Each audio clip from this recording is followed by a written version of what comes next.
Although I've sent myself into exile, I'm still doing essentially the same things as before. Do you still have any questions for me before we start our investigation? One of my former subordinates told me that this title has its origins in a strange incident. The Academia has long exiled mad scholars to Aru Village. A mysterious phenomenon exists here. When mad scholars first arrive, they are as incoherent and deranged as before. But after spending some time here, they invariably begin to calm down. Initially, the people of Aru Village greatly resented having to take in the mad scholars. But a strange incident one night changed that.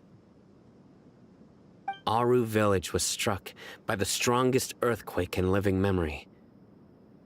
Seeing buildings on the verge of collapse all around him, the then chief of the village was preparing to take everyone to safety. Suddenly, he noticed a mad scholar crouching in a corner, caressing the ground with his hands. A soft, green light radiated from him, like a divine glow against the backdrop of night. Despite the powerful tremors that ripped through the ground that night, all the houses remained upright, almost as if they had grown roots reaching deep into the ground. In the end, not a single building collapsed, and no one was hurt. After that, the people of Aru Village treated the mad scholars with greater kindness, and began to refer to them as the village keepers. The soft green light? A mad scholar protecting Aru Village? What do you make of it, Traveler? Paimon thinks so too. Actually, Sino, do you know if any of the mad scholars continued to wear their Akasha terminals at Aru Village? In theory, they would continue wearing them so the Academia could still monitor their activities. With that said, the main Akasha system would no longer have any interaction with them. Oh, no wonder! Everything makes sense then! Add in the fact that they calmed down, it was probably Nahida who calmed them. If you are able to draw a conclusion from this one story alone, then it appears you possess much more information than I do. So, what do you make of the story? Really? Lesser Lord Kusanali. What? You don't believe us? Lesser Lord Kusanali was definitely using the Akasha to give her power to the mad scholars! No, it's not so much that I don't believe you. I'm just struck by your reasoning. Lesser Lord Kusanali, the current Dendro Archon, is she really active in Sumeru? The Academia has always placed far greater importance on the late Greater Lord Rukkhadevata. They've more or less ignored Lesser Lord Kusanali, and I've never had any reason to doubt their views. In addition, I've never heard any stories about Lesser Lord Kusanali and her deeds. To me, she might as well have been a god that never existed. No way! Nahida definitely exists! She's a... how should Paimon put it? She's a good Archon who's kind and wise, even if she says weird stuff sometimes. I've spent many years interrogating criminals, so I can easily tell when someone is lying. Good! Then you should know that we're telling the truth! That look in your eyes. I've never seen that from a liar. You two really must have met Lesser Lord Kusanali. How can this be? To think, our Archon has been amongst us this entire time. Alright, now it's our turn to put our skills to good use for this investigation. But easier said than done, especially since we don't have any leads. Maybe we can start by knocking on some doors. Excuse me, are you here to help me find my grandpa? Huh?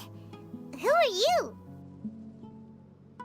By the sounds of it, a resident of this village. My name is Isak. you'll help me find my grandpa, right? Is your grandpa a mad scholar? Hey, don't say that. Grandpa is just Grandpa. Why do you have to call him that? It's not like he's a bad person or anything. The person you're referring to is not a local, yet you are. Why do you call him Grandpa? Grandpa is just Grandpa. He's my family. I heard everything you said to the village chief. Please, you gotta take me with you. I want to find my grandpa. I swear I'll help. I won't be a nuisance. Ah, so you're the one who was eavesdropping on us around the village chief's house. I was planning to go out and take care of whoever it was, but I had a vague feeling that they didn't harbor any ill intent. Whoa. Ethan wasn't kidding about Matra having sharp senses. Sino, he's just a kid. All he wants is to find his grandpa. Let's find a way to help him. Sorry. I was only listening in because I wanted to know where Grandpa went. Honest. If you don't believe me, you can ask Miss Candace. All right. But first, let's confirm the facts with Candace.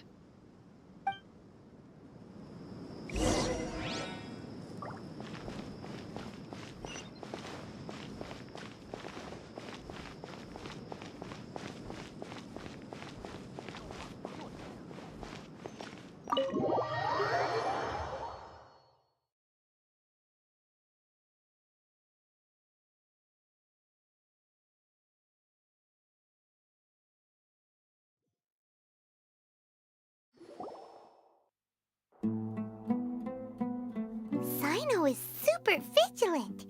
Is this what all the Matra are like? Ah, you're back already. We just wanted to confirm something with you. Do you know a boy by the name of Isak? I had a feeling he'd go looking for you. Huh? You knew this would happen? Yes.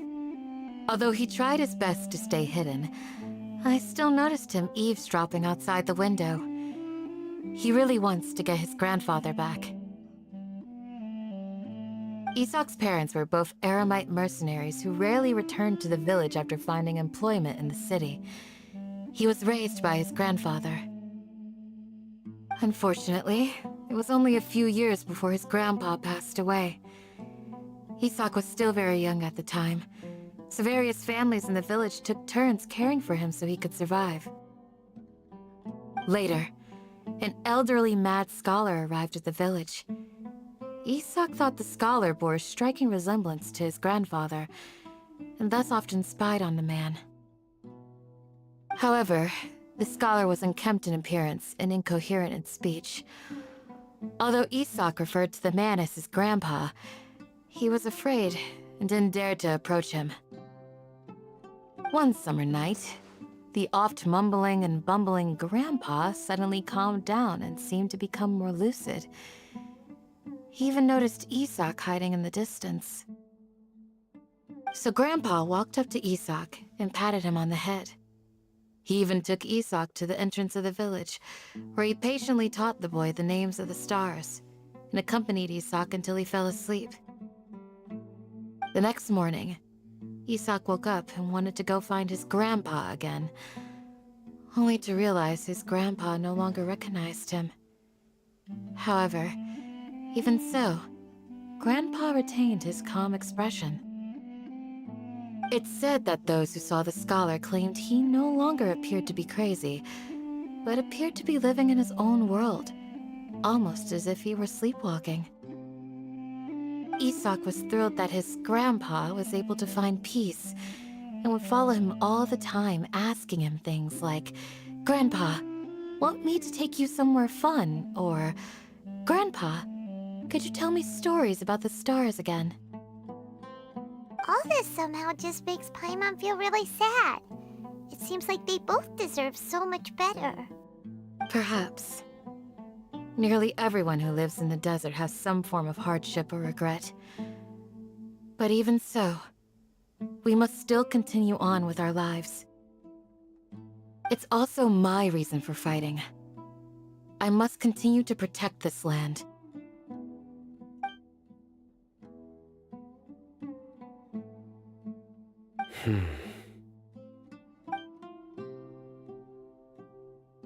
Maybe the people have always had a considerate god watching over them. Huh? What did you say, Sino? No, nothing. As long as Esau keeps his word and doesn't get in our way, we can take him along. Perhaps you are more compassionate than I gave you credit for. Please accept my thanks on Isak's behalf, Sino.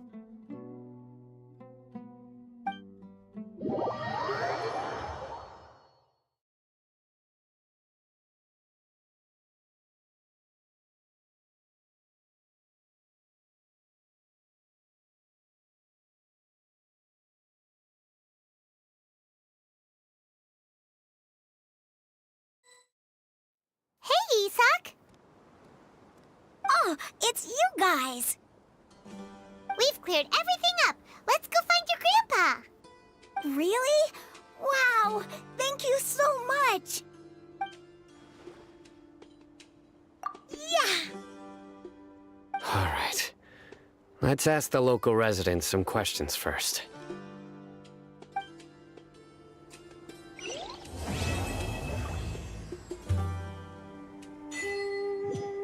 You need to watch out for any signs of earthquakes and sandstorms.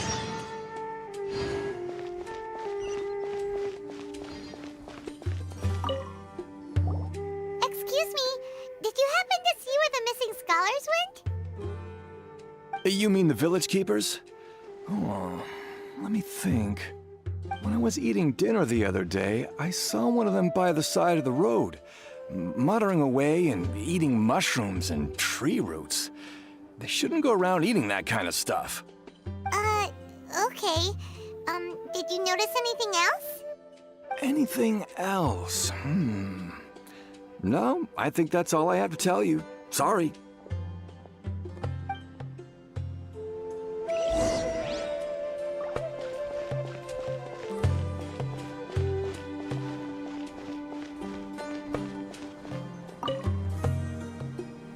The scholars that have gone missing. Have you seen them? Those eyes. Those fierce eyes. You look like a real fighter. Don't change the subject. Right.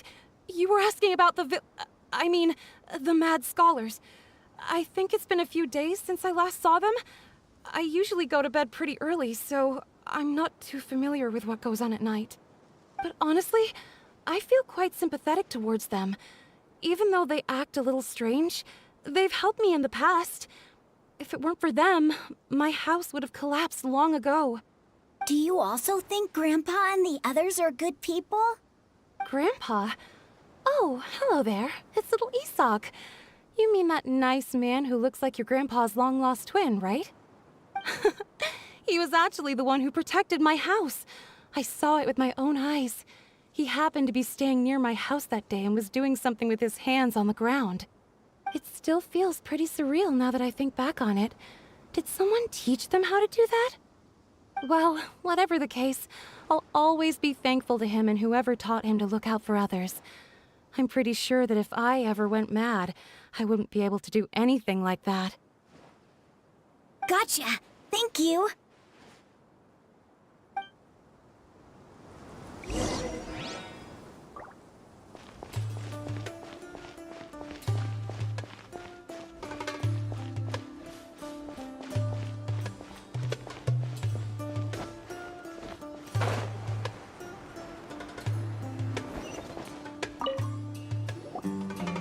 Sir, have you seen my grandpa recently? You know, the one who likes to sit and space out near the village entrance. Oh, well, if it isn't Isak. Oh, your grandpa, huh? It's been a while. The last time I saw him, he was spacing out by the road as usual. I went and asked him if he'd like any of the food I had prepared, despite my wife's protests. Like many people, she's really quite terrified of them.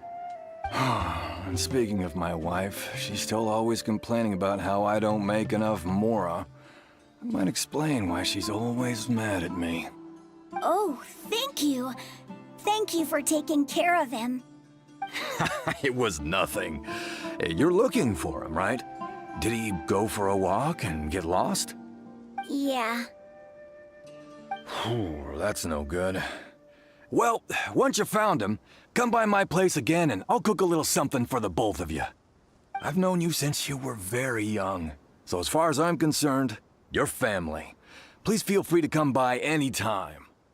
Wow, what a nice guy! Okay. Thank you, sir. Huh? Don't say anything for now. Isak, stay here. Let's head over there. Stay quiet as you move.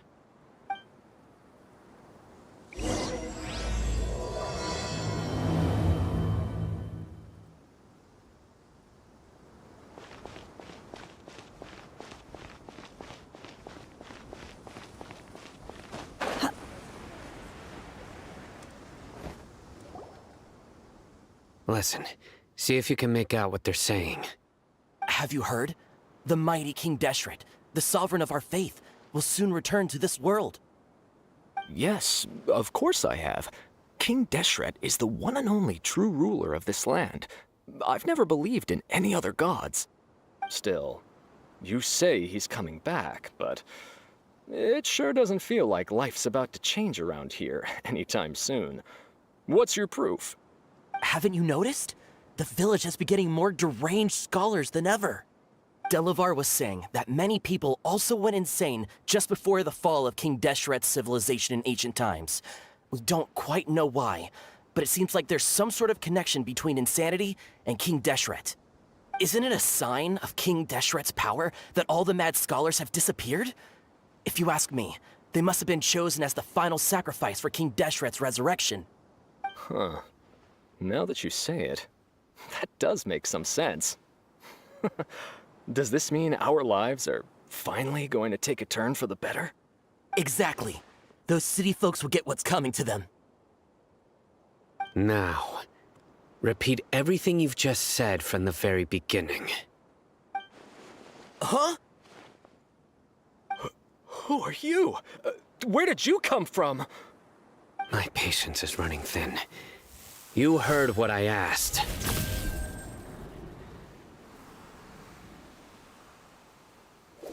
Yeah, bro, this guy's something else. Just look at his eyes. One wrong move, and he's gonna flay us alive. Let's not get on his bad side, okay? I am no match for this guy. Oh, okay, good sir. What is it you would like to know? Tell me about King Deshret's resurrection. Well, I only know a few things from hearsay.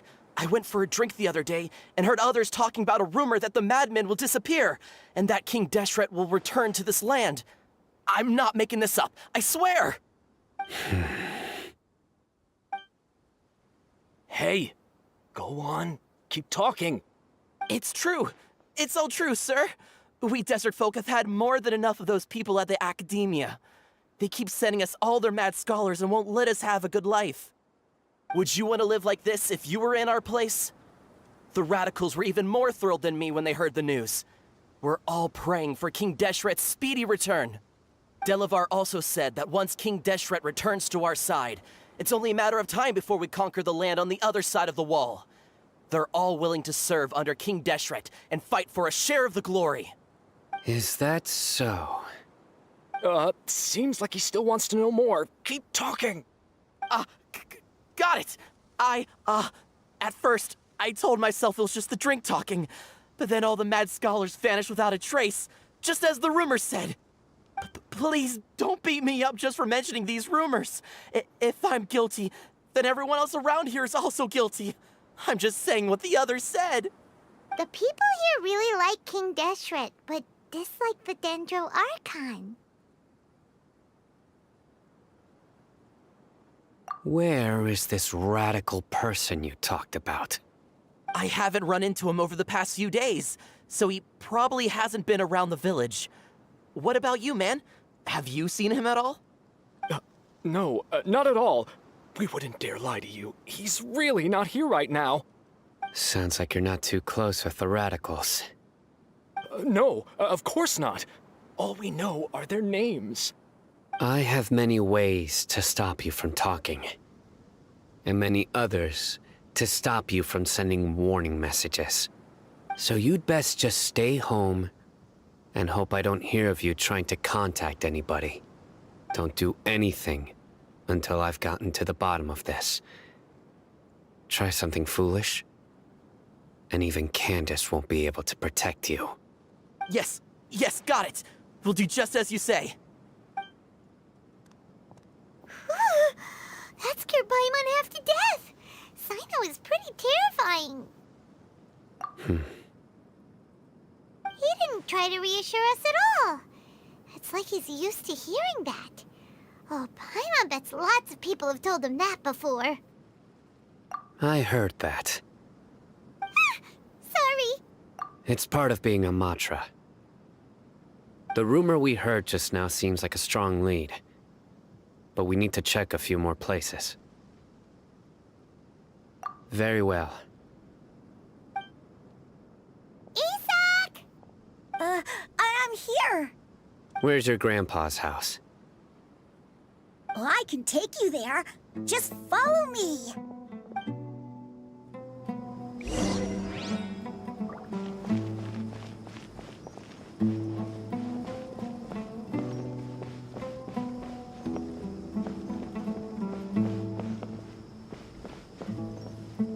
Grandpa, he likes to be alone.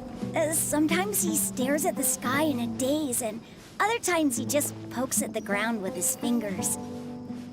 Every now and then, he yells out at the top of his lungs, so a lot of people are really scared of him. But he's a good person, really.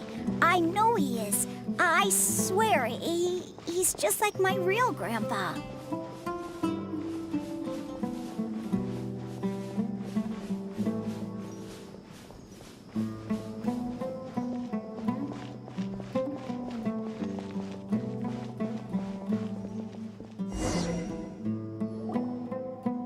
This is where Grandpa usually stays. There sure isn't much here. No. Incense? Please don't say it's the same one as before. But are you okay? Are you getting dizzy or need to lie down? There's a scent that you can sense, but I can't. A certain traveler here once passed out from that smell. Thankfully, Tainari saved the day. And then he gave us a long lecture to explain all about how it worked. So, you know Tainari? Huh? You know him too? Are you two friends? Yes. Now that I concentrate, I can also make out the scent of incense. Wait, surely Tainari didn't lecture you too? No. No need. Did you first encounter this scent at Tainari's house? In the forest. From a scholar.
What are you looking for, Sino?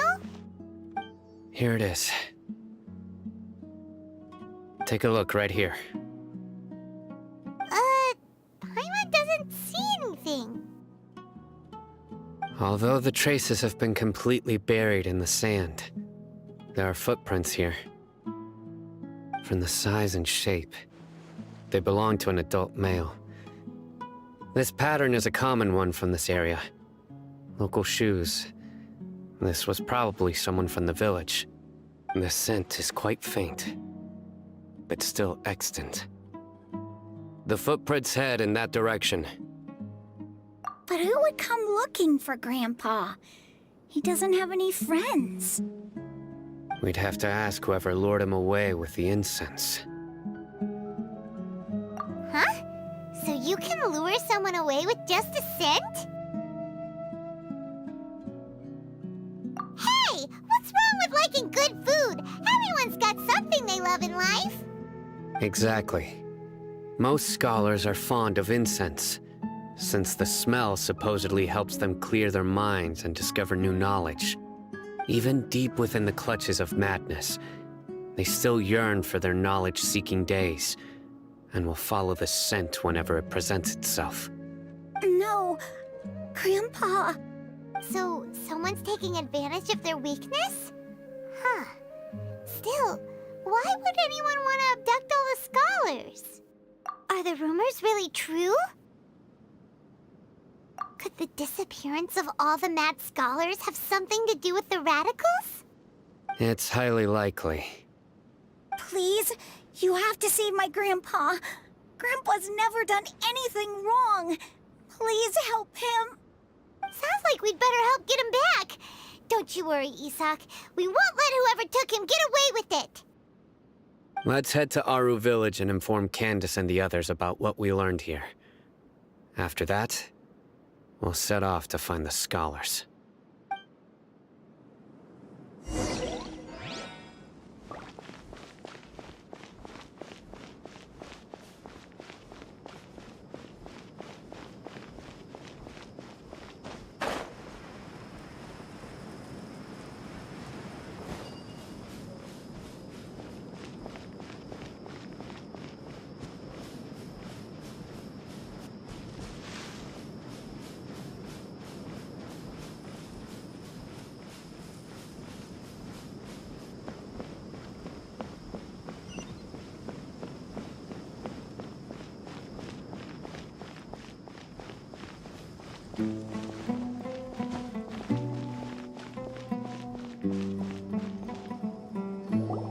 Right.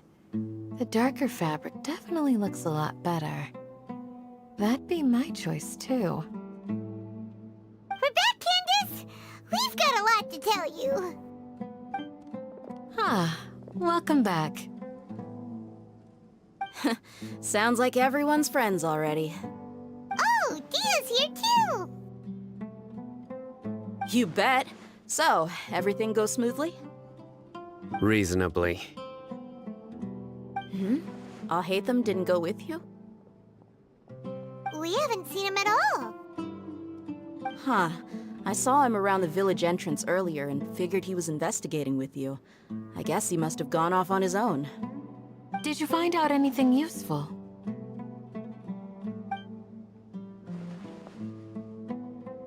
I see. So someone used a kind of incense to lead the exiled scholars away from the village.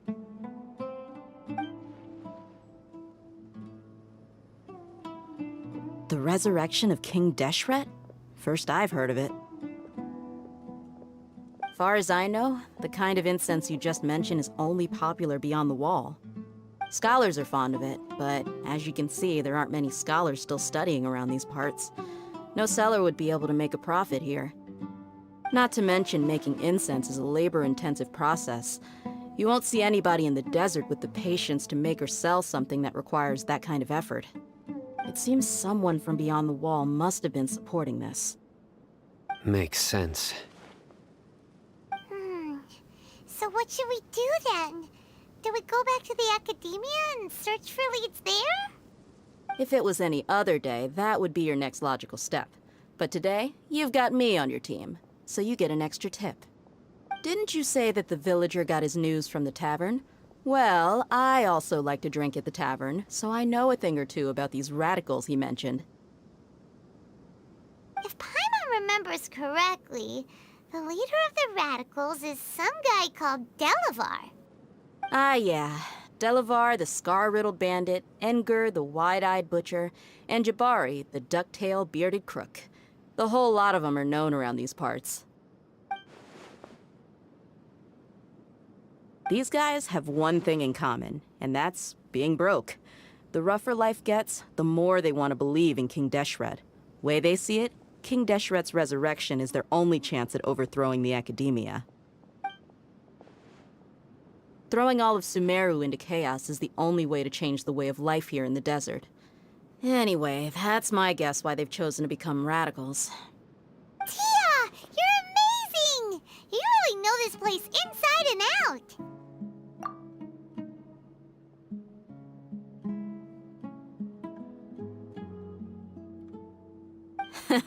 No merc can afford to slack off on gathering intelligence. Every mora I've spent in the tavern has been a valuable investment. Let's head out. Now hold on, you're staying right here, Sino. Why? Aru Village is not a big place. Outsiders stand out here like a sore thumb. I'd bet word about you has already gotten out. The desert is unforgiving, so the way of life here is also a lot tougher than on the outside of the wall. You survive on making connections out here. Compared to you, mercs like me are just third-rate amateurs. I've got no actual fighting skills to speak of. But that also makes it a whole lot easier for me to gain the locals' trust. I need to go around and ask some questions, but it'll be difficult if you're with me. Fine. Good. Then we've got a plan. The Traveler and Paimon will go to Caravan Rebat with me, and we'll try our best to figure out where the Mad Scholars have been taken. Sino, you'll have to stay in the village and continue investigating on your own. All right, sounds like a plan.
We should make the most of these supplies.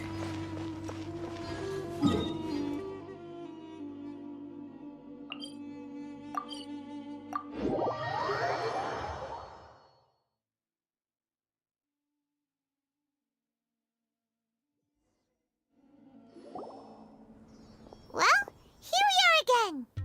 Sounds like you're starting to get familiar with the area. Paimon's amazed every time we see the wall of Samiel. How can a wall this tall even exist?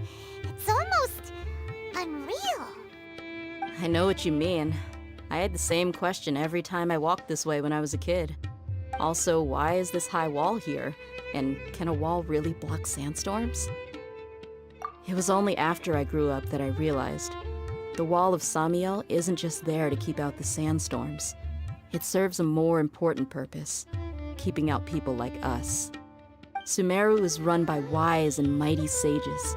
To them, us desert dwellers are nothing but tools that can be used and discarded at their whim.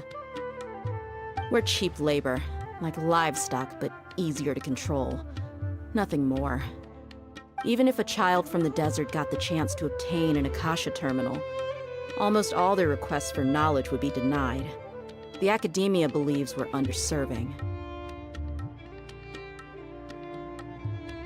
Geniuses like Sataria are 1 in a million. The other children never get a single chance to try and rewrite their fate. Even though the academia knows very well that we're humans, just as they are. That's terrible. I would tear down this wall with my own hands if I could.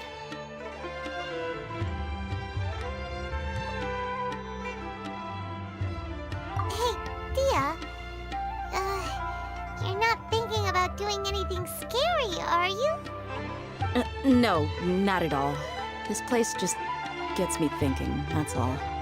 Besides, we're here to procure information, aren't we? Yep, we gotta catch those. Shh. Caravan Rebot is crawling with people, so be careful what you say. We don't want anyone to find out what we're here for. Our mission started the moment we arrived here. Let's go check out the tavern. Maybe we'll find someone I know.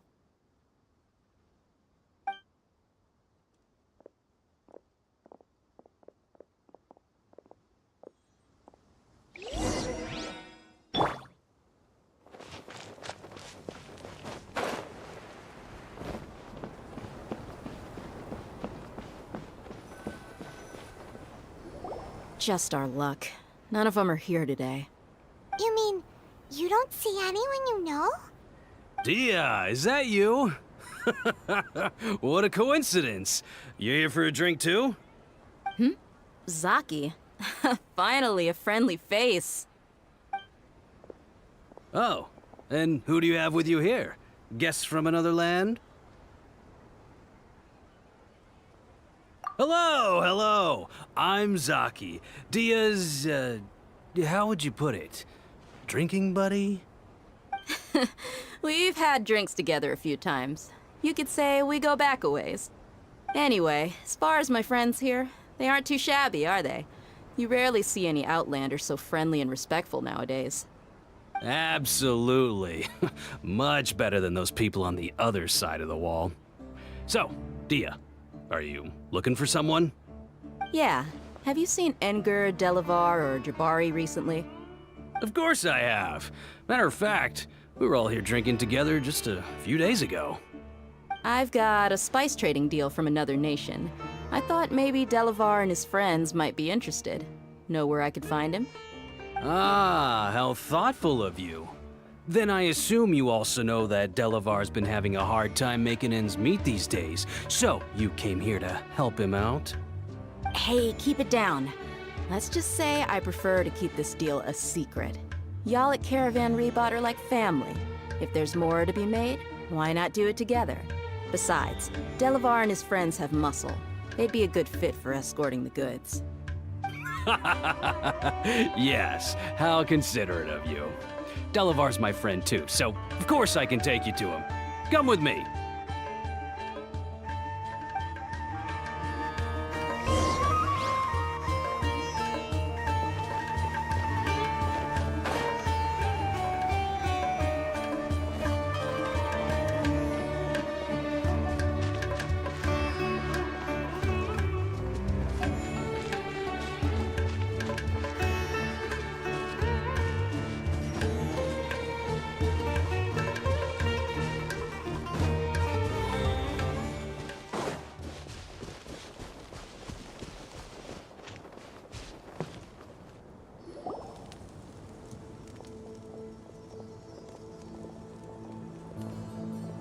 Are we there yet?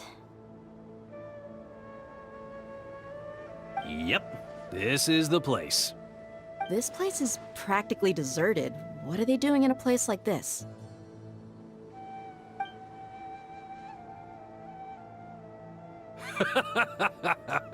Why don't you take a guess?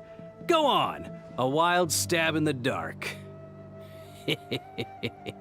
You're like lambs to the slaughter.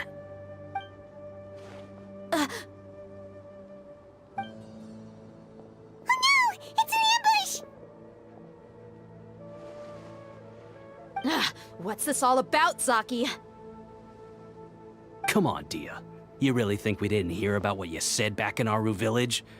The boys have kept a close eye on you from the moment you set foot there. Not only do I know that you're looking for Delavar, I also know that you've teamed up with people from the Academia to look for the missing scholars. So, you've been watching us from the very beginning? Uh-oh. Paimon knew leaving Sino behind was a mistake! And you left the strongest one in the village, didn't you? Who do you think you are? You really thought we'd fall for your little business deal nonsense? So you and Delavar have been partners all along. Dia, I guess it's only natural for a traveling mercenary like you to be out of the loop. Those of us who hang around the tavern have stronger bonds than you think. But you got one thing right. We're all looking forward to an uprising in Sumeru. There's nothing more we'd like to see than the desert folk overthrowing the Academia. If that's the case, then I'm sure Delavar wouldn't miss a second of it. I'll be honest with you.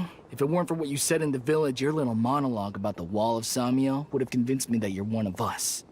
Delavar. And Edgar, you're here too, huh? Long time no see, Miss Mercenary. You should have known the traitors are what us followers of King Deshret despise the most. Dia, I thought that you, a fellow desert dweller, would understand why King Deshret is greater than the Dendro Archon. Little did I know, you don't deserve to join us. Yeah, gee, what a missed opportunity. Adopting radical views and kidnapping innocent scholars, all because of some baseless rumors. Anything else I'm missing out on? See? There you have it. Mercenaries are just a bunch of faithless scum with only one thing on their minds. Mora. Pathetic. You're all like a pack of street rats. You're not wrong. Mercenaries are driven by Mora, and my faith lies with whoever's paying me. As long as there's a profit to be made, anyone can become my friend. Enough talking! Get him!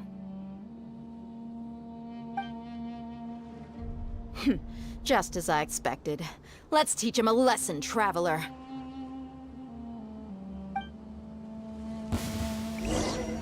Illusion shattered! Allow me! My will and body! Do your master's bidding!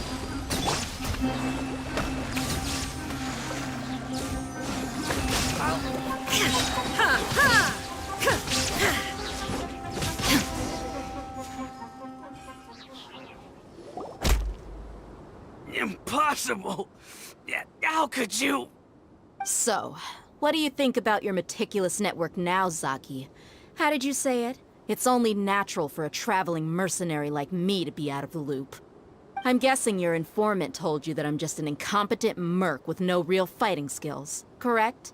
I mean, that is what I said after all. And of course you would believe everything he reported.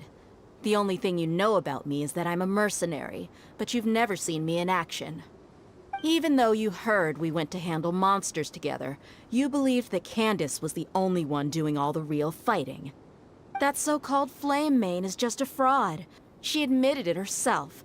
She just uses her connections to gain the trust of others. That's what you thought, right? Ugh. You lied in the village because you figured that we'd have people watching you. And you were stupid enough to fall for it. I figured as much the first time we drank together. You all thought you were so smart. Pathetic. Okay, that should be all of them. Whoa! So you've been planning this since we were in Aru Village? No task can be done without preparation. I just happened to notice a couple suspicious-looking people while you were out investigating. Oh, but instead of catching them right away, you let them report back! Those two who were snooping around were just a couple small fries. If we want to get the real catch, we have to be patient and give it some time. Oh, you mean the funny name she mentioned back in Uncle Ampu's house? The wide-eyed butcher, scar-riddled bandit, That's just a bunch of drunk talk. Edgar and Delavar like to talk themselves up when they're drinking. Edgar, the wide-eyed butcher, and Delavar, the scar-riddled bandit, are the nicknames they came up with for themselves. Alcohol has a way of making people share what they really think. So Edgar and Delavar are always rambling in the tavern about how King Deshret is a superior deity. What about Zaki? He's just a numbskull who fell right into our trap. Zaki was probably the best hidden of them all. My initial plan was to find Delavar first, and then try to track him down. That's what you wanted to ask when we were at Uncle Anpu's house, right? Jabari is one of the villagers you talked to. You know, the one who wanted to treat Isak and his grandpa to some food. Wait, so he's a radical too? No, he isn't. I just needed to tack on a random villager name to make the eavesdropper think that I was making some wild guesses based on my impressions. Wow, what a genius idea! Well, that's an expert mercenary for ya. Ah, you're too kind. It was straight from the usual playbook, if I'm honest. So, that thing you were saying before, is it really true? About what? About how mercenaries only care about Mora, and that anyone's a friend as long as there's a profit. Does that bother you? What makes you so sure? Dia, do you dislike the Dendro Archon like the other desert folk? You two are pretty sharp. No, I don't have anything against the Dendro Archon. I've heard a lot of nice things about the Lesser Lord from Dunyarzad. I can understand her devotion and gratitude. Dunyarzad's just an ordinary person. There's no way a god would be so involved in the lives of everyday people, unless they were truly compassionate. I've begun to realize that the sages are behind everything that's happened recently. The radicals' blind belief in King Deshret, making the Dendro Archon out to be an enemy. It's all the academia's trickery. But I see through it all. And unlike them, I can never be hostile towards anyone who's never done anything wrong. Dia. Anyway, looks like we're done with business here. Traveler, lend me a hand. Let's tie him up and bring him to the village.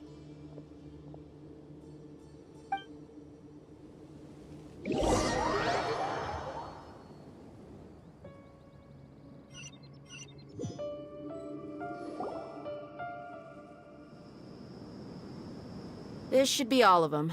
I'll let you take it from here. All right. I'll be in touch. Until then, please stand by. Candace, do you need any help? Candace will be okay on her own. I trust her, so you can too. She's been guarding Aru village for quite some time now. If anyone is qualified to question the offenders, it's her. While I'm questioning them, why don't you pass some time by exploring the area? I'll meet you back here tomorrow morning, Traveler. As for these idiots, let's just hope they live to see another day.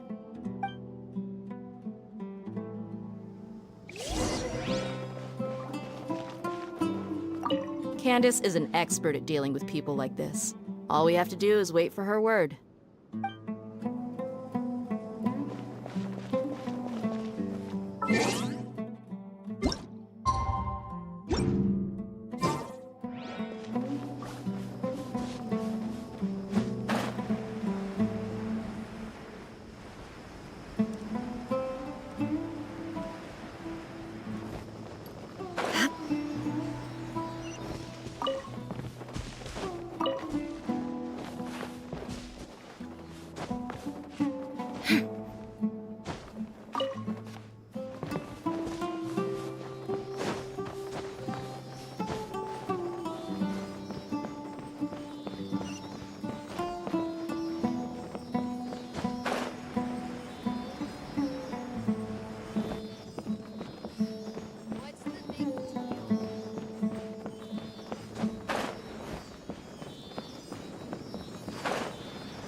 Provisions are vital.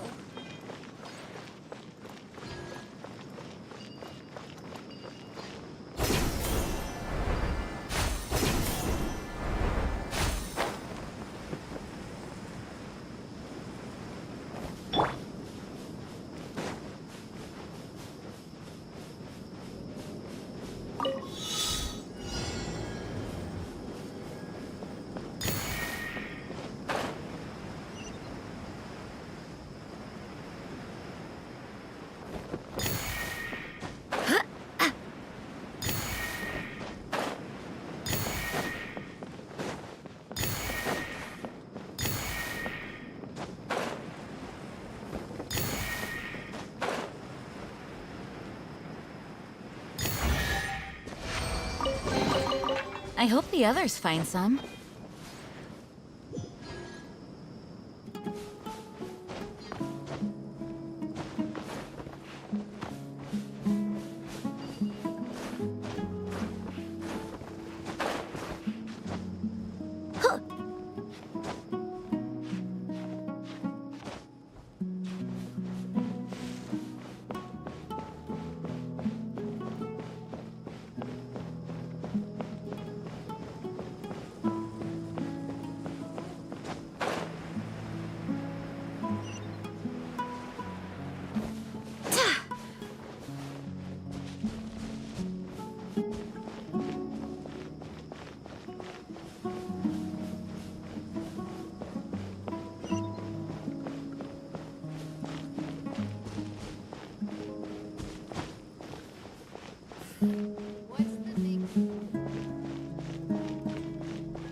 Obey!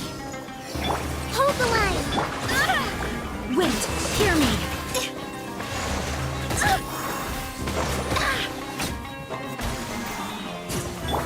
Shine down!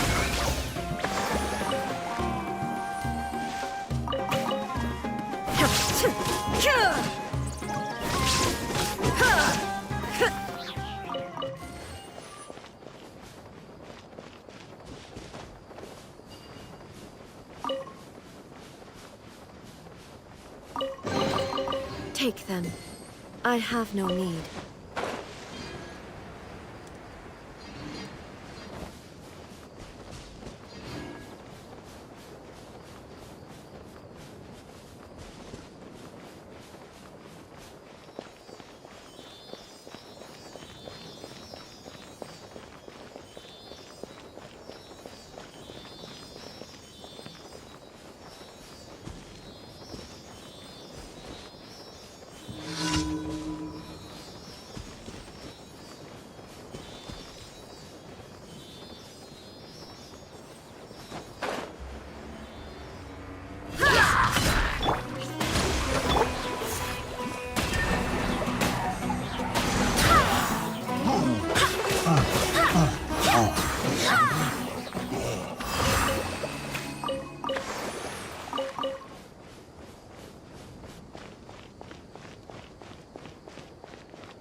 Things are going a little too smoothly today.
Right on time. We'll know any moment now. Paimon's been wondering. You seem to know Candace pretty well. Have you been friends for a long time? We've known each other for some time now. She's a pretty interesting person. Even though she's an extremely strong warrior, she never misuses her powers against others. Oh, Paimon knows what you mean. Like a lot of martial artists say, never take the fight outside the ring. Yep, I guess you can put it that way. It takes strong convictions to be as dedicated as she is, and shoulder that kind of responsibility. Us mercs, on the other hand, we pretty much live from one day to the next. Well, Paimon thinks you're great too. Really? Thanks for that.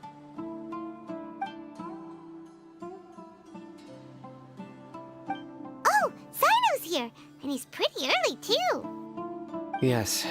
I was here yesterday to help out a little. To help out? By doing what? Sharing some interrogation techniques. Oh, you mean you taught Candace some more persuasive methods? Right. Come on in, everyone. Come on, let's go inside.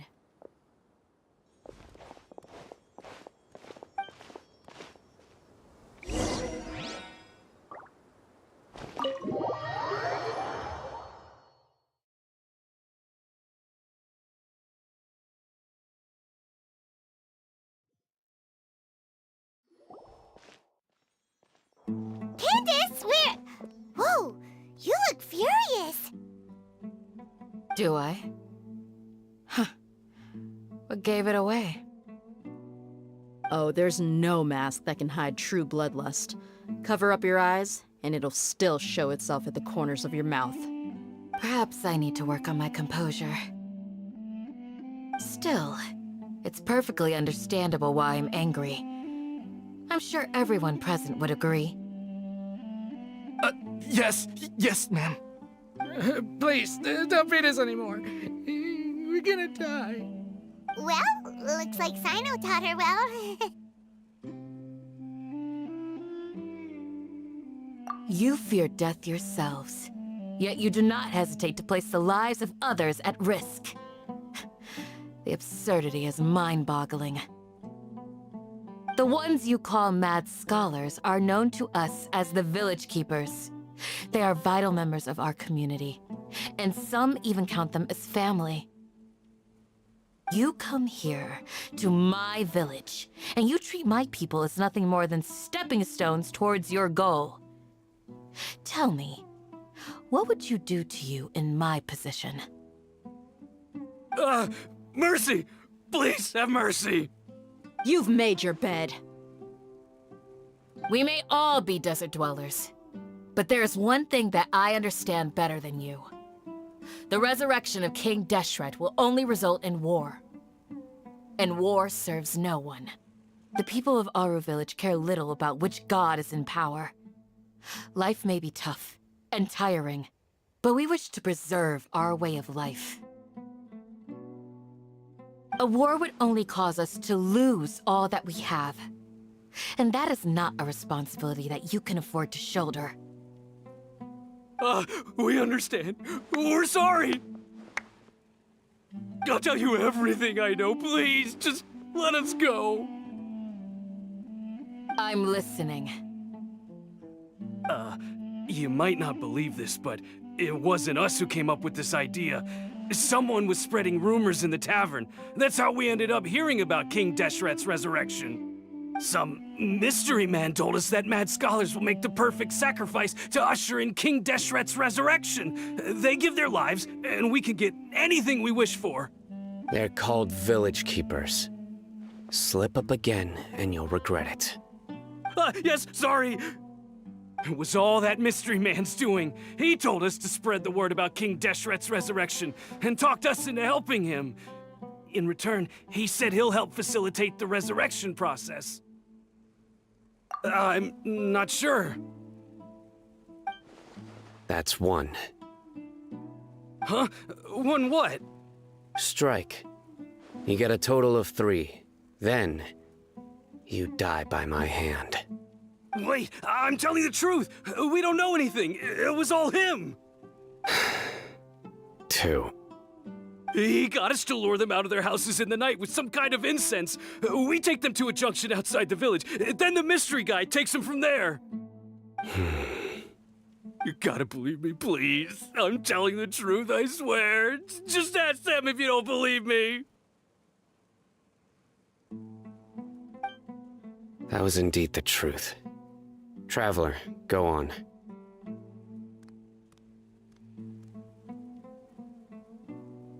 You have to believe me. If I knew that, I would have told you his name right away. I'm not risking another beating to keep his secrets. No way. That guy, he wears a cloak, and he's always careful to cover his face. He calls himself King Deshret's envoy. I believe I may know what's going on. Uncle Anpu? What do you mean?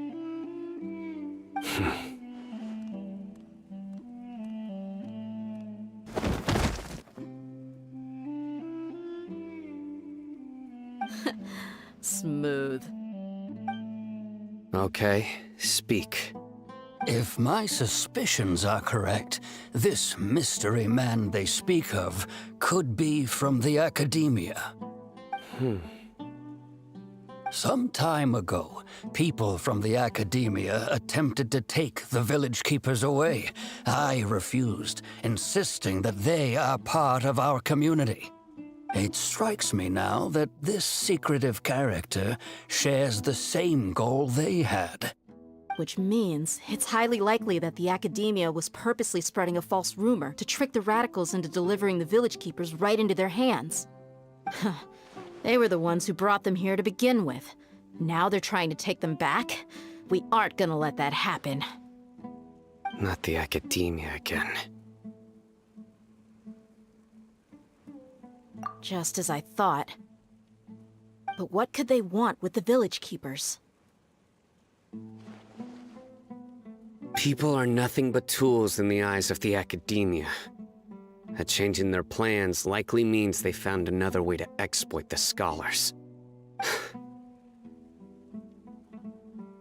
Regardless, our top priority now is locating the village keepers. You're right. Isak is still waiting for news on his grandpa. Time to go. Let's leave the village and try to track them down. Yes. Pack up and get ready to leave. You got it. Candace, I'll let you deal with the radicals. Leave everything outside the village to us. All right. Let's meet back here once everyone's ready.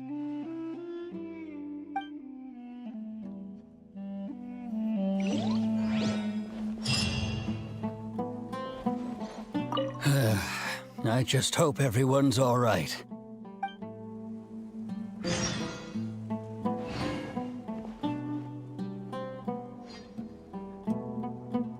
You look worried. Thinking about the village keepers? Yes. I'd look for them myself if I could. As members of our village, each one of them is very important to me. You have a strong sense of belonging here. I guess I'm the opposite. Mercs are stray dogs, wherever they go. Dia, don't say that. You can be a part of this community too. Thanks. I'll let you know when I feel like joining. What scheme is the Academia brewing now?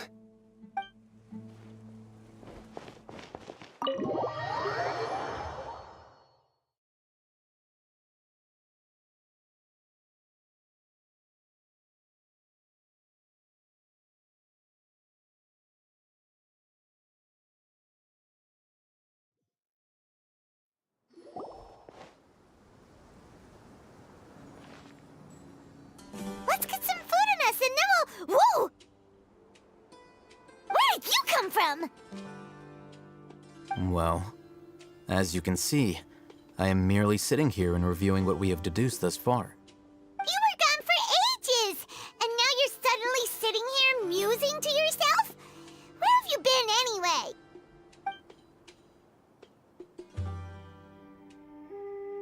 Hey, what's with the silence?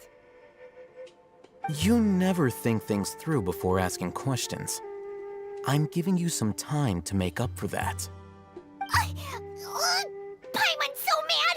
Paimon's gonna give you an ugly nickname!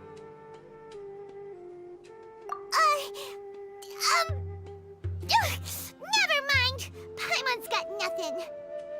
There's just nothing super obvious to pick with this guy. It makes it so hard.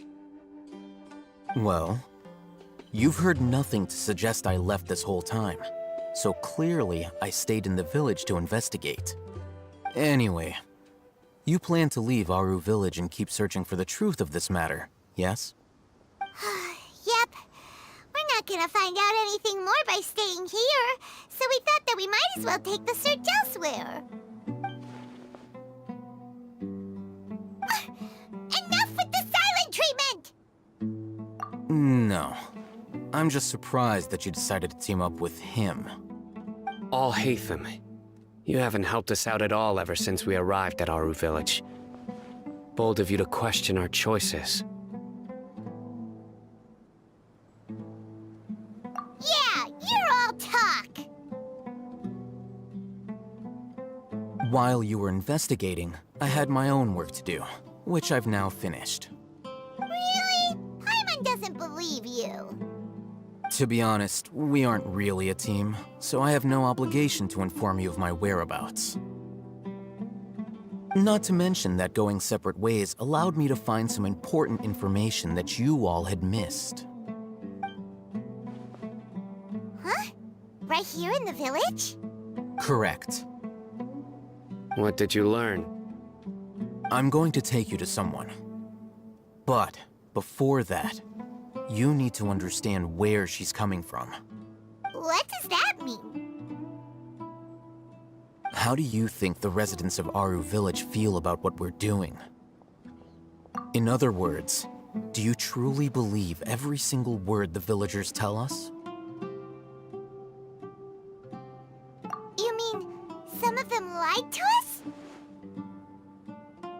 Hiding the truth does not necessarily equate to lying. Again, these people have their reasons. Remember what Gandis said? Most people in Aru Village don't necessarily care which deity is in charge of Sumeru. That's because whether King Deshret or the Dendro Archon has power is of little significance to them. By contrast, the perils of their daily lives are ever-present concerns. They won't simply share everything they know with you without good reason. That's why you believed there was no further information to be found in this village. Glad you're following along. Among those you have talked to, there's someone who was consciously keeping you out of the loop. In fact, she's been observing your every move since you arrived. The reason being, to someone who only wants to live their life in peace, any external factors introduce unpredictability into the equation. Those eyes. Those fierce eyes. You look like a real fighter. Don't change the subject.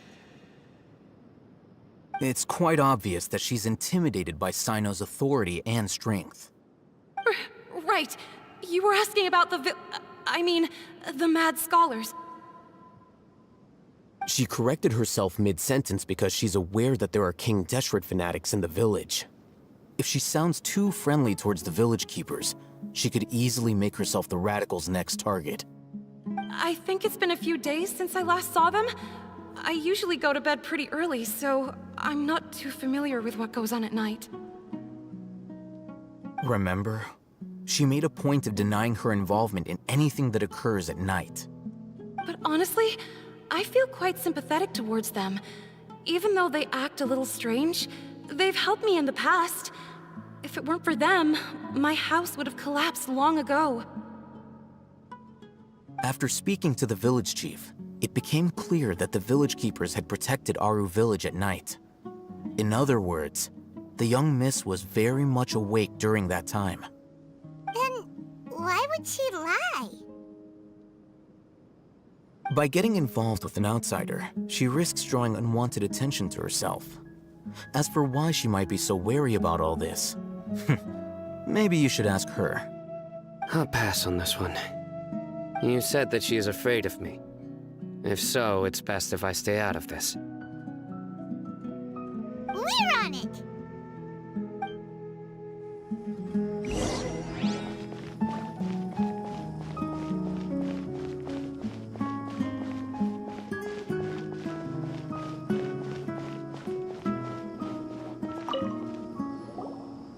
Miss Shawnee, as we discussed earlier, I've brought someone with me.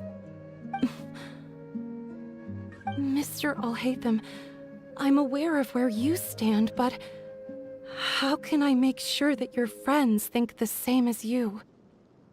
Huh? What do you mean? We need to clarify our stance or something? Go ahead and talk to her. You'll get the answers you want. Go on. Earn her trust. Is it really that simple? May I call you Traveler? Hi, Traveler. I want to ask you something.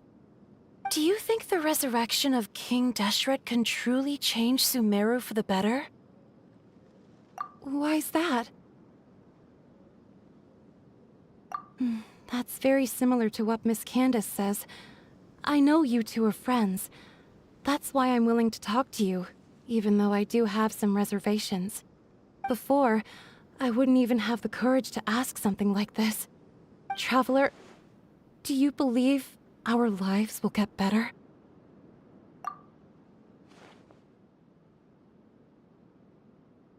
Yeah! We came here from another nation, so it isn't wrong of you to be weary. And we aren't really residents of any one nation. But even so, we've met lots of people from different places, and we've always fought for what we believed in. We have friends in Sumeru, and we want to help them. That's why we decided to stay here for a while.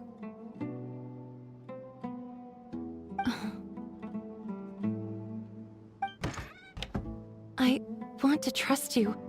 My apologies for posing my questions like that. To be honest, I didn't expect you to come back for more information. Alhaitham told us you have your reasons. It's okay. We understand. The fact is that only one side of my family is desert folk. I don't really fit in anywhere in Sumeru. Some believe in the Dendro Archon, while others believe in King Deshret. I don't belong to either side, and neither side would want me. Speaking of which, the Radicals mentioned that they despise traitors. Do they just think that anyone who's different from them is a traitor? Yeah. Some people can be so narrow-minded when it comes to bloodline and beliefs. It makes no difference what I say or how I behave. I'll always be suspected of having ulterior motives. Slowly, I just stopped talking to people. I pretended not to hear or see anything. All I want is to live my life in peace. And then it happened. The village keepers who had helped me disappeared with no explanation, and I didn't dare breathe a word about it to anyone. Until now. You can tell them. I'm sure he'll keep your secret. All right. I'll tell you what I told Alhaitham. I actually have a sharper sense of hearing than most. Sometimes, I hear strange crying sounds in the night. There are ghosts? Perhaps. I'm not sure. It's faint, but it's definitely the sound of crying. It comes from far away in the distance, and always carries very raw emotion. It used to be louder and more frequent, but ever since you arrived in the village, it doesn't seem to happen as often, and when it does, it's much quieter. I have to focus really hard to make it out. I confirmed this with the guards on night duty. They also have someone with a good ear, and he's heard similar sounds at night. But, because we're in the middle of a desert, he would rather believe that they are the cries of beasts than ghosts. There's really nothing around these parts, except for an old hospital not far from the village. I think they used to use it for treating Elazar. but it's been abandoned for years. Yeah, let's go!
Sounds good to me.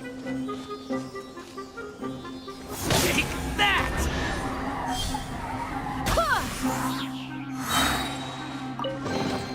I hope the others find some.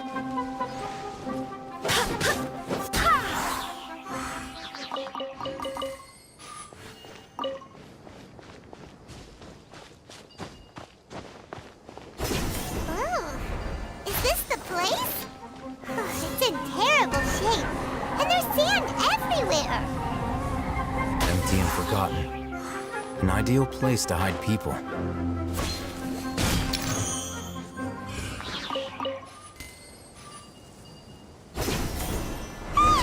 Monsters, watch out! Rest and rebuild! Cryo incarnate! I swear by my sword!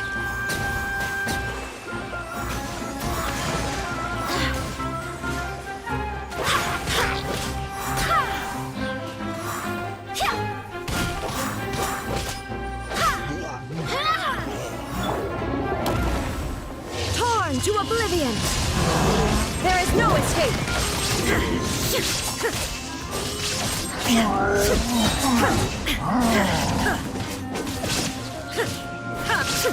Hold the line! Whew. They were easier to deal with than Paimon had expected. Super strong bandits? Or monsters taller than buildings dropping out of the sky? Or, something like that. He looks super serious. We gotta stay on our A game too. This is the one.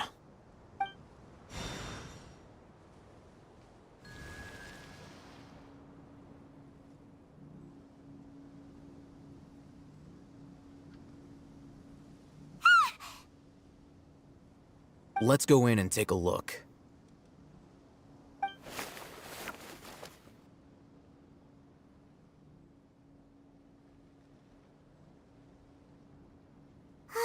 Hey, we haven't found squat. Are you sure we aren't wasting our time here? Patience. Shawnee says she only hears the crying at night. We have time to burn. Until then, I'm taking a break. And just like that, he sits down. Wait, he even brought a book to read? What are you reading? Let Paimon see! Okay, sure.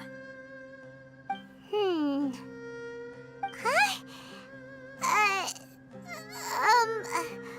The natural position, which is the positional propensity of an entity in natural motion in contrast with an object in forced motion? Huh? When free from external influences, every entity displays the tendency to follow its natural trajectory? So, you got that? Oh, Paimon gives up. You keep reading your book. See ya! How is he so relaxed? Look at him, reading an impossible book in a creepy place like this.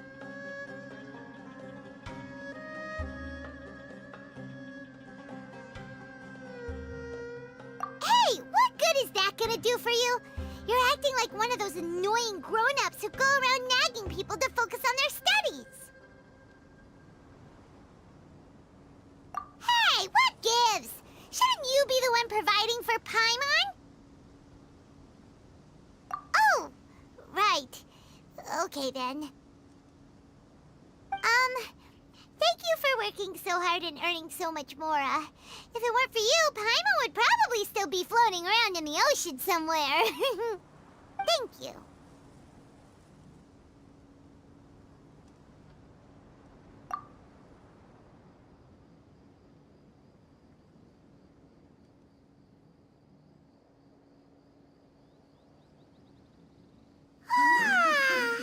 Paimon's getting so sleepy. Huh? What was that sound? There it is. It's coming from that direction. Is the sound coming from here? Huh. Paimon's not seeing anything.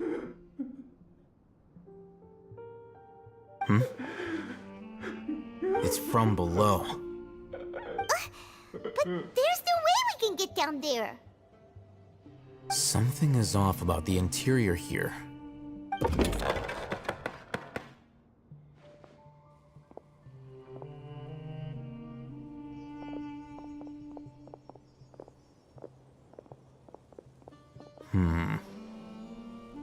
As I thought, there's a hidden structure.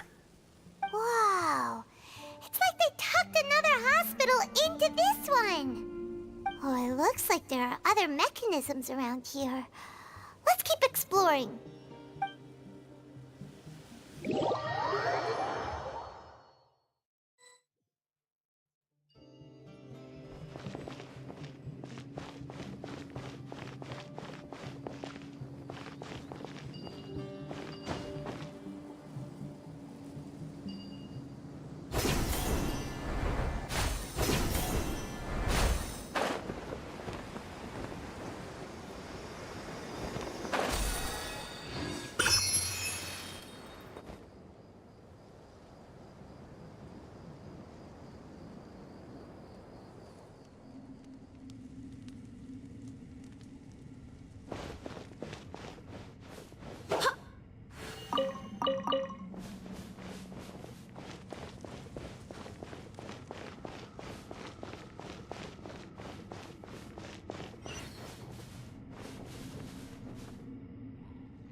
Don't disappoint me.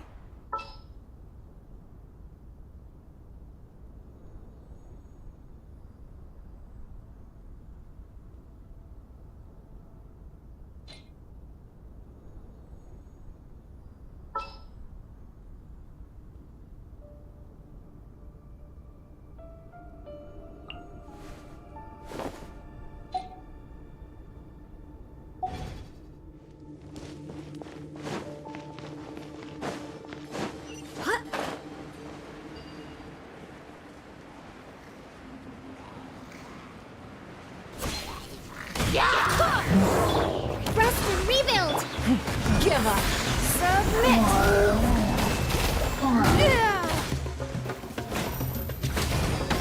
Barbados, guide us! Now you shall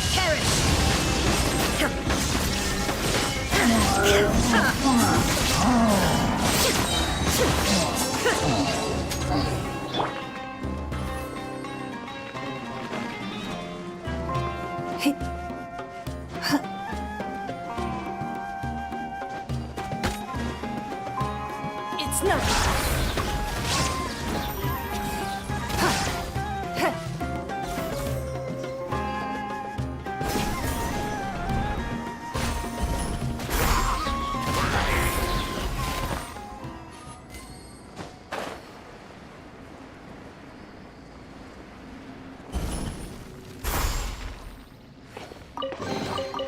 A keen eye.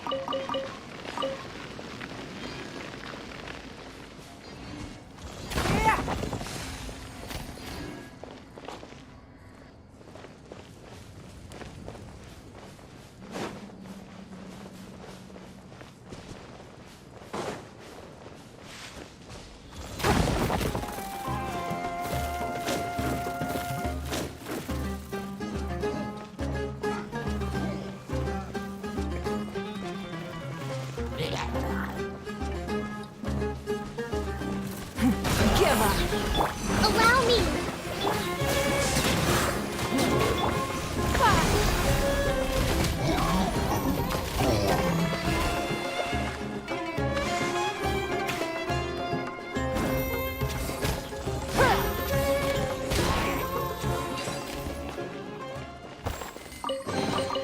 A keen eye.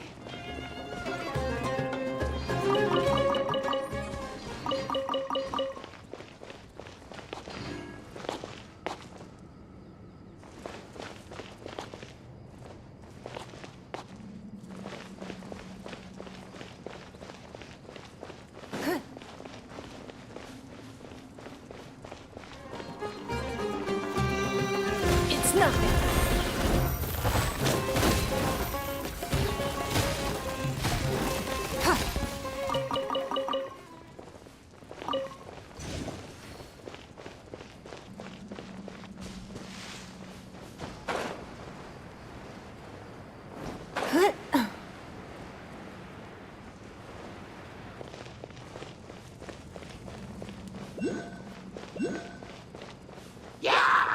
Don't waste my time. Submit!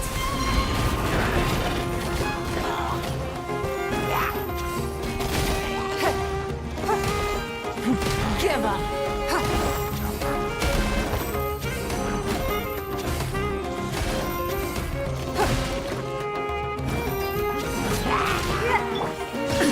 Absurd!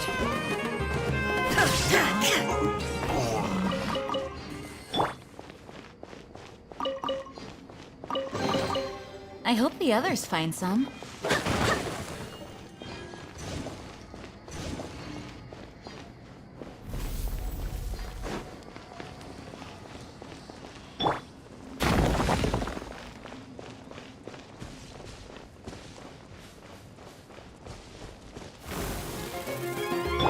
Hold the line!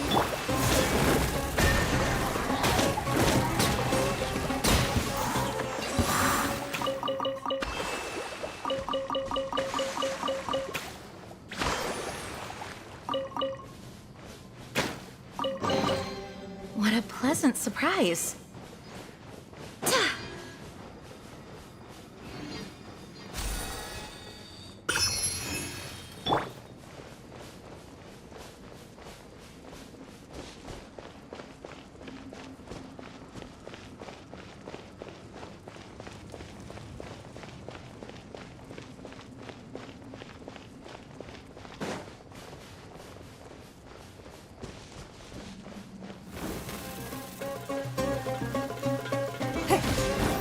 Don't waste my time.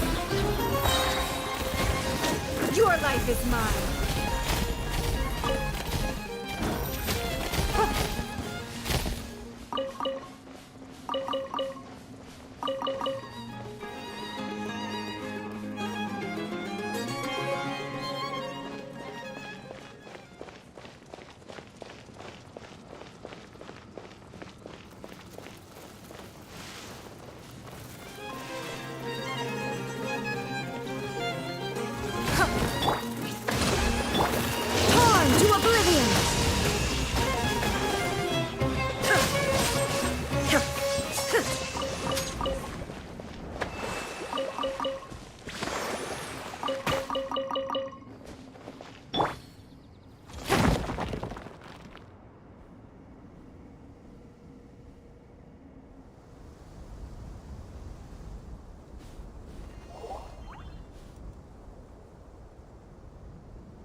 time to go to work.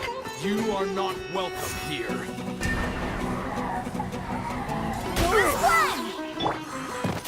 Rest and rebuild! Shine down! Now you're testing my patience. We'll meet again.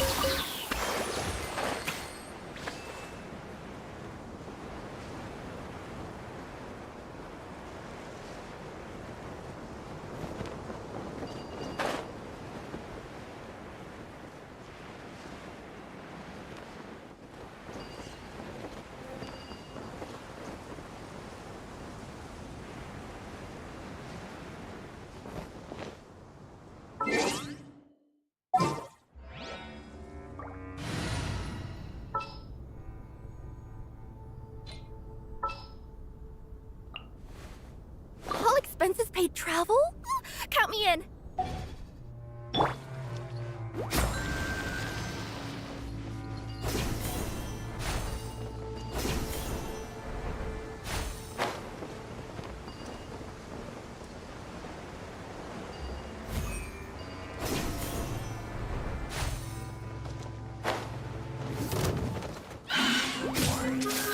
Allow me!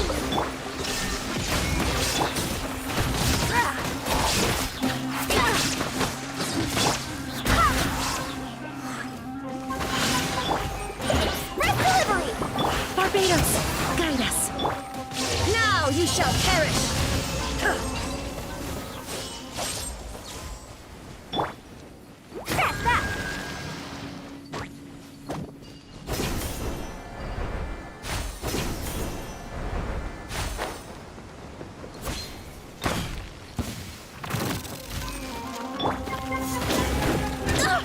Barely a scratch. Rest and rebuild! There is no escape.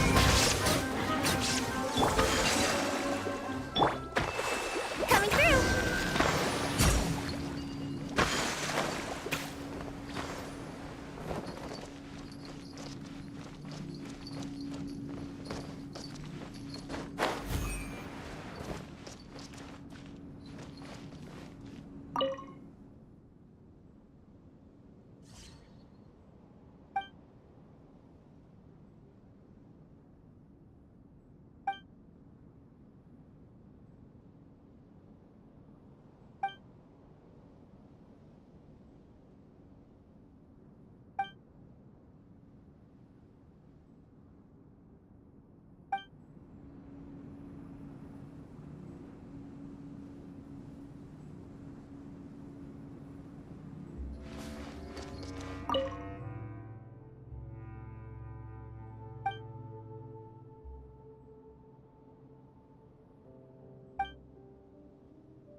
Look!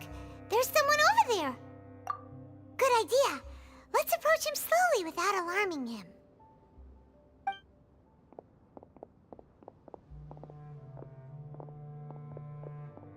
Wait.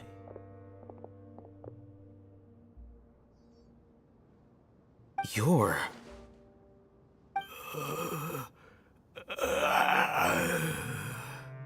He can't speak, and his eyes are unfocused. But he looks too young to be anyone's grandfather. Also, why is he the only one here? Didn't expect to see him here. You know him? He's Razak, a senior of mine at the Academia. He's a scholar too? Is he the kind that holes up in a forest and mumbles stuff about training? No. And that's the problem. Razak was never involved in any of those things. He never trained in the forest, let alone reach Satyavada life. Leaving that question aside for the moment, him being here alone means that we might be too late. Looks like they've already taken everyone away. For whatever reason, they left Razak here. Perhaps they simply didn't have time to come back for him. There are drag marks on the ground. They're clearer by the doorway. Someone was forcefully drawing a cart that was loaded with something heavy. Loaded with people? That is one possibility. It looks like they were in a hurry, as if they were afraid of being caught. In their haste, they failed to notice Razak hiding in a corner. The symptoms are identical. Looks like we found living proof. Huh? Why do you say that? Allow me to jog your memory. Recall your time at Port Ormos. Don't you think his symptoms look familiar?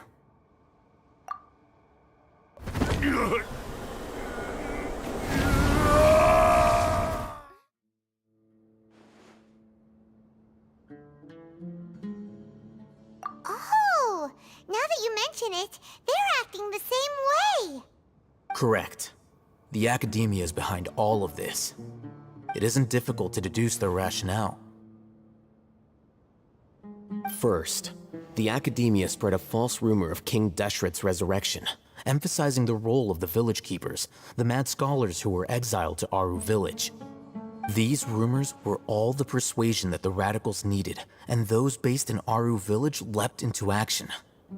Unbeknownst to them, of course, through rounding up the scholars, they were actually helping the academia.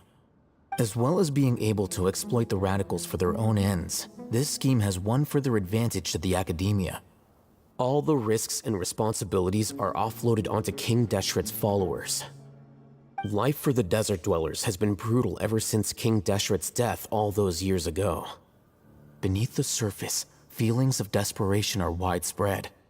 Many would give everything they have for the prospect of something better. Anyone looking to exploit that for their own ends simply needs to make a few empty promises. Even if complications arise, people will see that those involved are all followers of King Deshret and look for no further explanation than differences of belief. A deep-seated mistrust of the desert and everyone in it by the rest of Sumeru will make sure of that. The notion of an academia plot wouldn't even cross their minds. It may seem like a simple strategy, but it is able to work wonders under Sumeru's current circumstances. Oh, that makes a lot of sense. It's in line with the village chief's theory, too. But there's still one very important question. Wasn't it the academia that brought the scholars to Aru village in the first place? Why does it want them back now? Throughout this process, one thing has changed. The scholars' identity. First, they were scholars. Then, they became lunatics. After that, they were exiles. And finally, they become missing persons. An exile is still patently a living, breathing human being. But when someone becomes a missing person, that is brought into question. If you can't find someone, you have no way of knowing what exactly happened to them. That makes missing people an ideal resource. Resource? For what exactly? One possibility is that the information in their brains could be extracted into knowledge capsules. Extracted? You mean canned knowledge comes from people's brains? With the technology of the Sumeru Academia, it's entirely possible. Perhaps the process caused them great suffering, which is why they cry out in the dead of night when no one is watching them. So, the human brain... Nope, nah, Hyman doesn't want to think about this. I'm the Academia scribe, after all. I'm familiar with their projects. Anyway, judging by Razak's state, the contents of a divine knowledge capsule were extracted from his mind, but something went wrong in the process. Or perhaps, his curiosity got the better of him, and he used such a capsule for himself. Hyman's a little confused. Can they just use anyone's brain?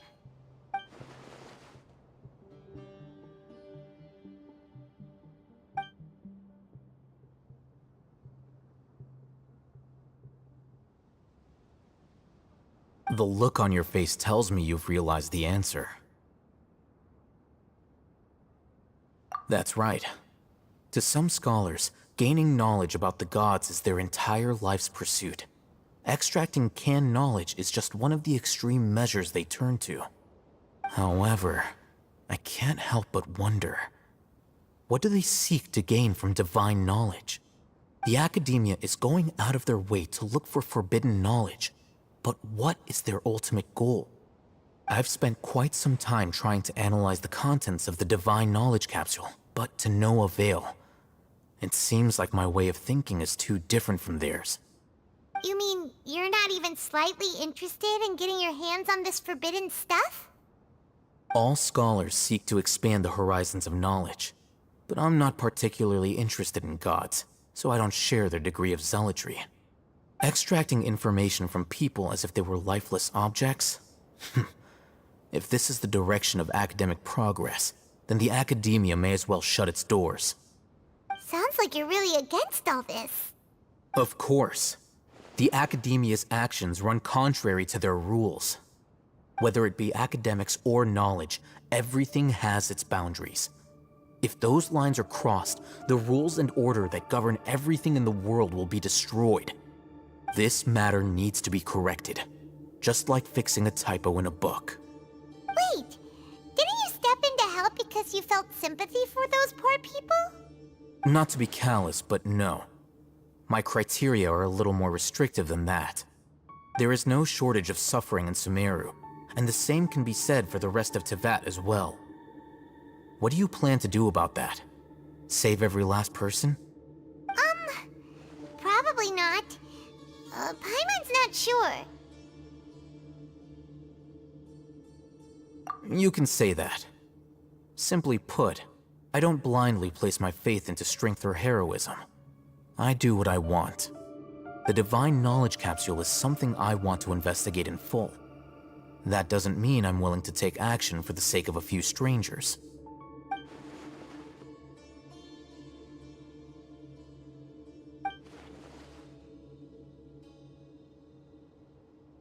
Paimon's been wanting to say this for a while. There are a lot of bad guys in the academia, but you're not one of them. You're their weirdo. You're probably right. Though I must say, I quite enjoy this feeling of being the odd one out. Uniqueness is also an asset, is it not? Wow, that's a great way to think about it. Paimon's really impressed. If only Miss Shani had a similar mindset, her life would definitely be a lot easier. I'm just a more likable person than her in general. There's nothing more to it than that.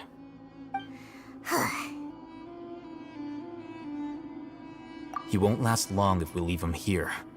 Let's take him with us. We'll work out our next step after we return to Aru Village.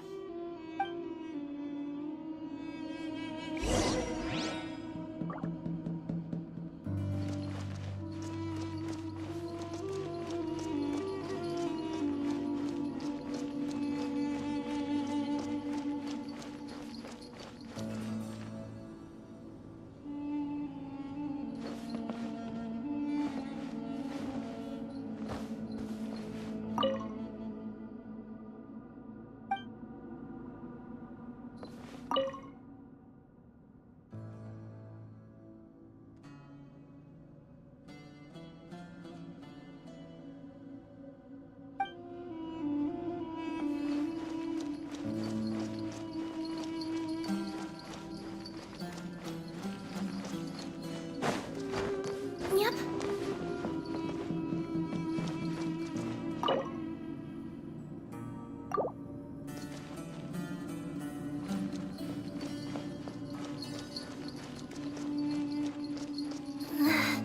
Sand's getting wedged into my paw pads.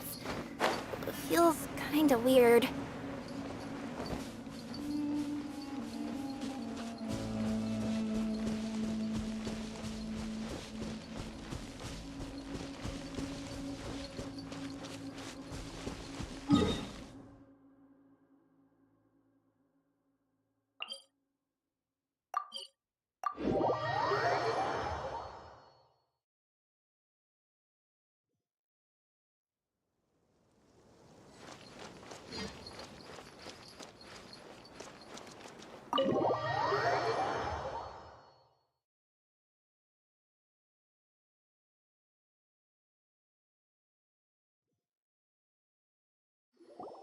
We're back! You must be tired. You should rest and take some water. What's the situation? Who's this? Unfortunately, somebody who's too young to take on the role of Isak's grandfather. Nevertheless, he's one of the people we're trying to find.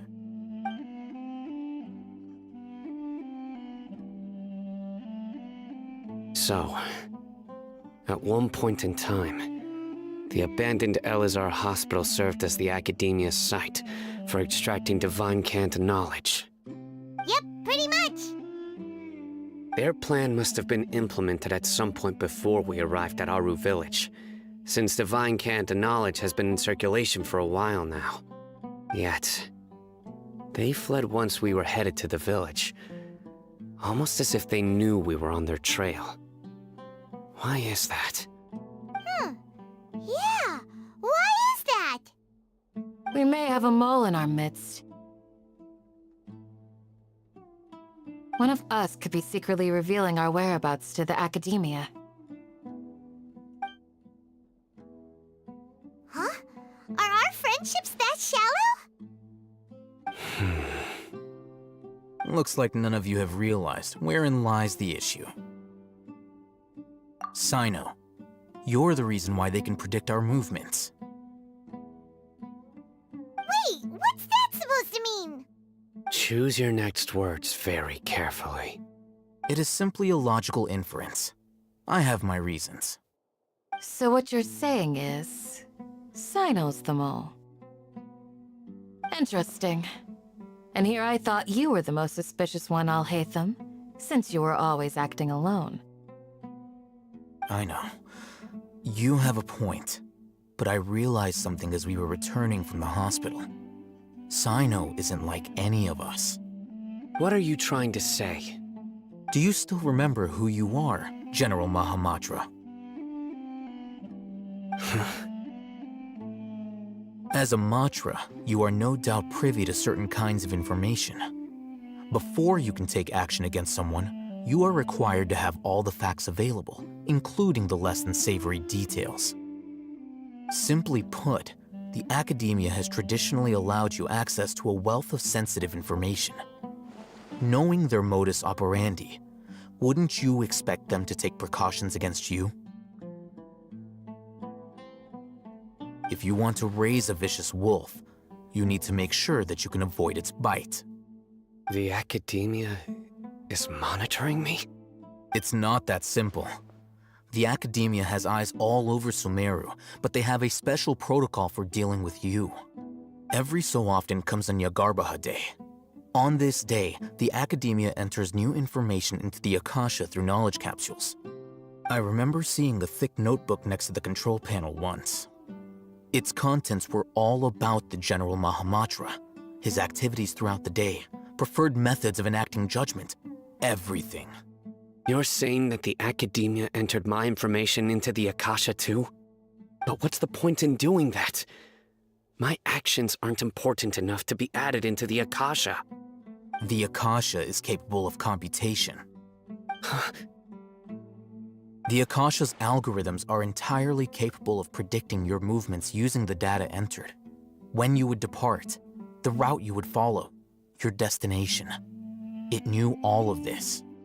It predicted my every move. The Academia has been watching you longer than you think.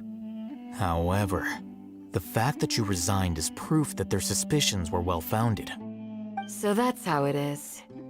Sino adheres to his principles so strongly that he's actually a thorn in their side. Tenacity of will and steadfast faith are worthless to the Academia. They need scholars who are easily pliable and mindlessly go after anything they can profit from. Sino, don't take it to heart. This just proves how much of a trustworthy ally you are. They escaped because of me. Don't blame yourself. It's not like any of us would have known.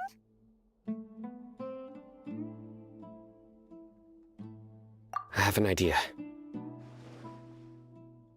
If they predicted my movements, then I might be able to guess where they went. Whoa, you bounced back fast. There is always an opportunity for safety after danger passes. Oh, so that's how it is! Paimon gets it now! If the Academia is trying to avoid Sino, then the safest place would be... Yep, that's right! They'll want to proceed in the direction opposite of where I'm going.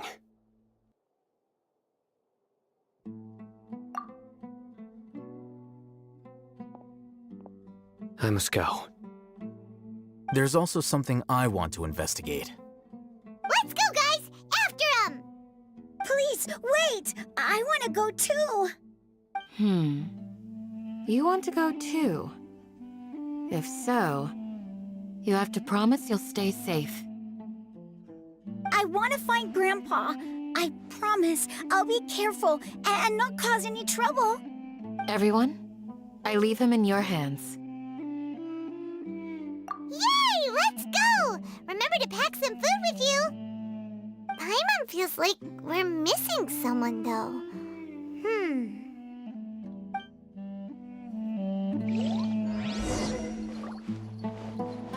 I'll be awaiting your good news.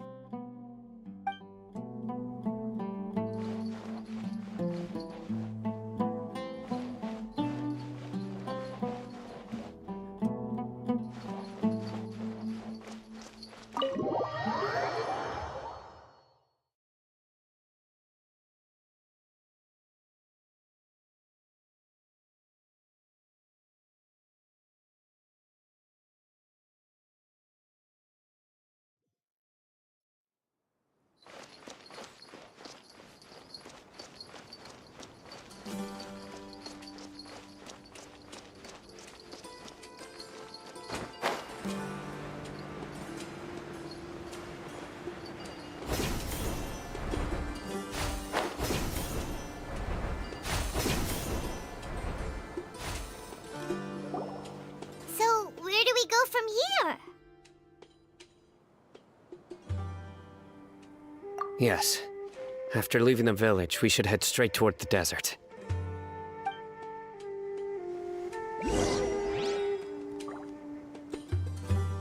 I know the desert like the back of my hand. Is that because you play here a lot? Yep. One time, Grandpa